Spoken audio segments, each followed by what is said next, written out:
Assalamualaikum warahmatullahi wabarakatuh. Perkenalkan, nama saya Syifa Wardiana Hakim dari Prodi Pendidikan Teknologi Informasi semester 3. Di sini saya akan mencoba membahas mengenai teori graf. Mungkin ini hanya sebagai pengenalannya saja ya. Baik, langsung saja kita mulai. Kita akan mulai dari definisi graf. Sebenarnya graf itu apa sih? Nah, pertama-tama, lihatlah gambar berikut ini. Di bawah ini merupakan gambar peta jaringan jalan raya yang menghubungkan sejumlah kota yang ada di Jawa Tengah, di mana titik di sini menggambarkan kota-kota tersebut, dan garis menggambarkan jalan yang menghubungkan tiap kota. Misalnya, ada seorang kurir yang akan mengirimkan paketnya dari kota Solo ke Semarang. Maka kita akan melihat banyak sekali jalur yang dapat ia gunakan, entah itu jalur yang cepat dan dekat maupun jalur yang jauh. Tetapi yang jelas, semua jalur tersebut merupakan kumpulan dari beberapa titik kota yang saling dihubungkan oleh garis atau jalan. Nah, kumpulan atau himpunan inilah yang kita disebut sebagai graf. Graf merupakan sebuah diagram yang digunakan untuk menyajikan objek-objek diskret dan hubungan antara objek-objek tersebut. Suatu graf adalah himpunan benda-benda yang disebut simpul, vertex atau node yang terhubung oleh sisi atau edge. Biasanya, graf digambarkan sebagai kumpulan titik-titik sebagai lambang dari simpul yang dihubungkan oleh garis-garis. Seperti yang dikatakan sebelumnya, bahwa graf itu terbentuk dari simpul atau vertex serta sisi atau edge. Maka secara matematis, graf G dapat didefinisikan sebagai pasangan himpunan V dan E, di mana V merupakan himpunan tidak kosong dari simpul-simpul atau vertex, dan E merupakan himpunan sisi-sisi yang menghubungkan sepasang simpul, atau dapat ditulis singkat dengan notasi G sama dengan V, E. Dari definisi tersebut menyatakan bahwa V itu tidak boleh kosong, sedangkan E boleh kosong. Jadi sebuah graf dimungkinkan tidak mempunyai sisi satupun, tapi simpulnya harus ada, meskipun itu hanya satu. Contoh, di sini terdapat sebuah graf yang terdiri dari titik A dan titik B, tetapi keduanya tidak dihubungkan oleh sisi. Nah, graf yang hanya mempunyai satu buah simpul tanpa sebuah sisi pun dinamakan graf trivial. Tanpa sebuah sisi pun dinamakan graf trivial. Sebelum pada contoh, di sini ada beberapa istilah yang perlu kita ketahui. Yang pertama, banyaknya titik pada graf G disebut orde, sedangkan banyaknya sisi pada G disebut ukuran atau size. Lalu, suatu graf dikatakan hingga jika himpunan titik maupun himpunan sisinya itu hingga. Lalu suatu graf dengan hanya satu titik dikatakan trivial, dan semua graf-graf lainnya dikatakan non-trivial. Jadi maksudnya selain dari yang satu titik, graf yang lainnya itu disebut non-trivial. Oke, berikutnya kita masuk pada contoh 1. Di sini ada kita lihat ada sebuah graf G ya. Graf G ini terdiri dari beberapa simpul dan sisi.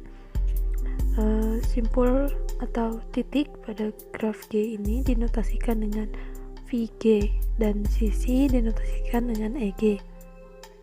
Nah, graf G ini memiliki himpunan titik yang terdiri dari V1, V2, V3, V4, dan V5.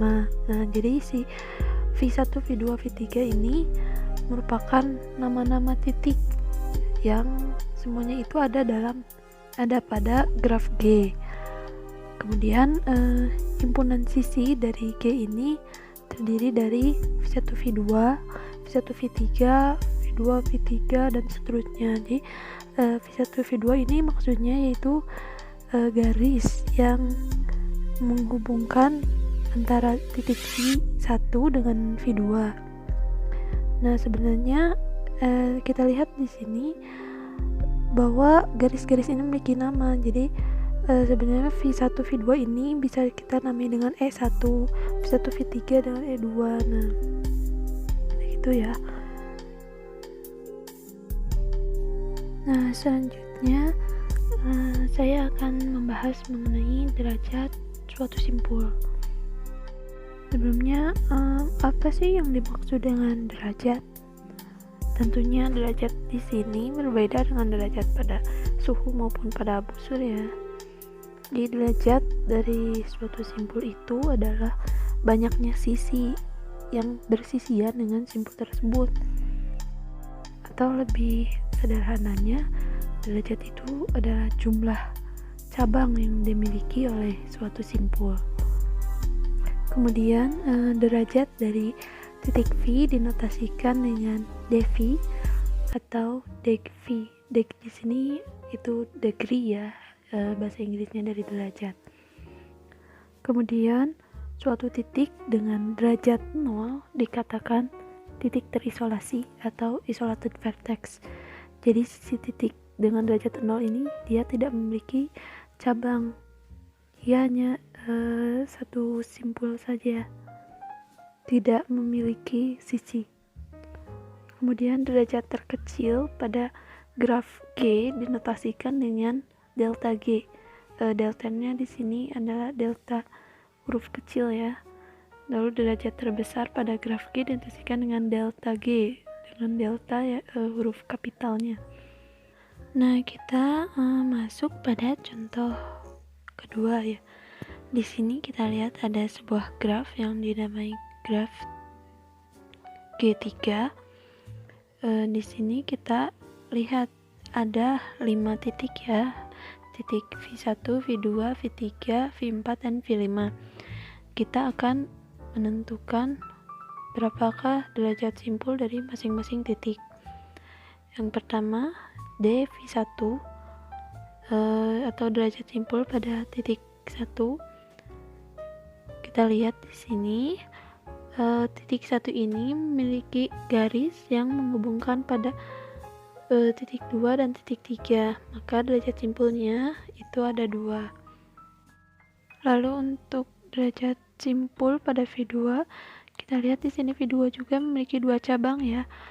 Cabang ke garis ke V1 dan ke V3. Jadi derajat simpul dari titik 2 atau V2 ini adalah 2. Selanjutnya pada dV3, derajat simpul titik ketiga. Di sini kita lihat titik 3 ini memiliki 3 cabang ya. Ke titik 2, titik 1 dan ke titik 4. Jadi derajat simpulnya adalah 3. Selanjutnya untuk derajat simpul pada V4 itu adalah 1 ya, karena hanya ada satu sisi yang menghubungkan V4 dengan titik V3. Nah, untuk V5 kita lihat di sini dia tidak memiliki garis atau cabang yang menghubungkan titik V5 dengan titik yang lain. Maka derajat simpulnya adalah 0 karena V5 ini merupakan titik yang terisolasi.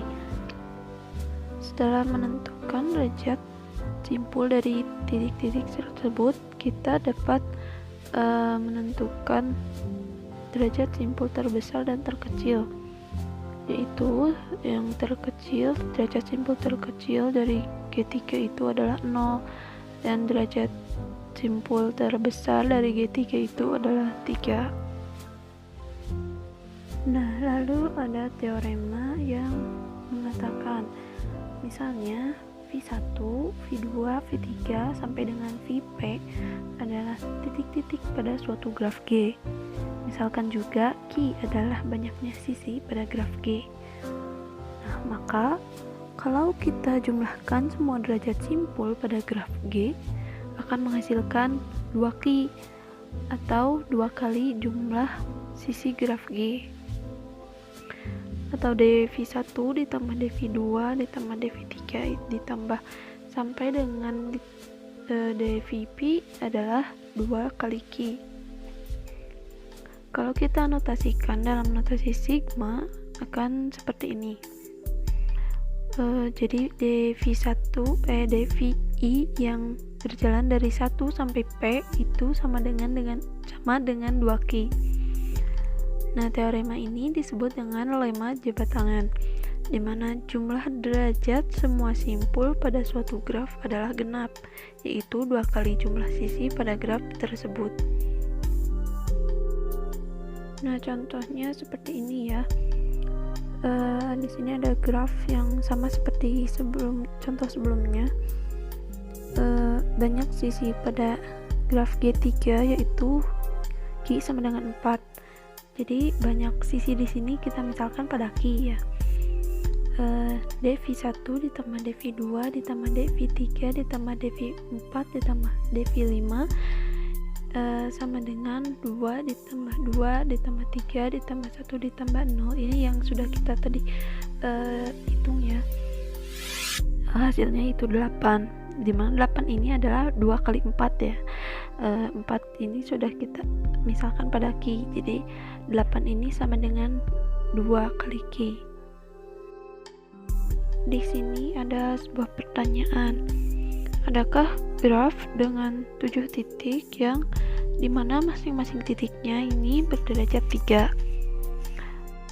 Jumlah derajat semua derajat titik pada graf tersebut adalah 7 dikali 3, yaitu 21. Nah, berdasarkan teorema 1, yaitu jumlah derajat simpul itu sama dengan 2 kali jumlah sisi, dan jumlah sisi merupakan jumlah derajat simpul dibagi 2.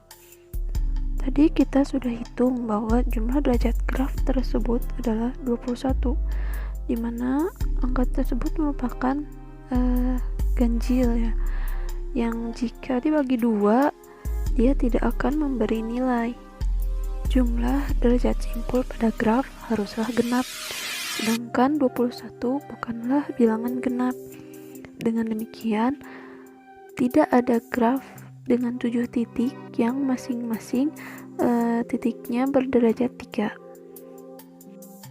Oke, baik, mungkin itu saja yang dapat saya sampaikan. Terima kasih. Wassalamualaikum warahmatullahi wabarakatuh.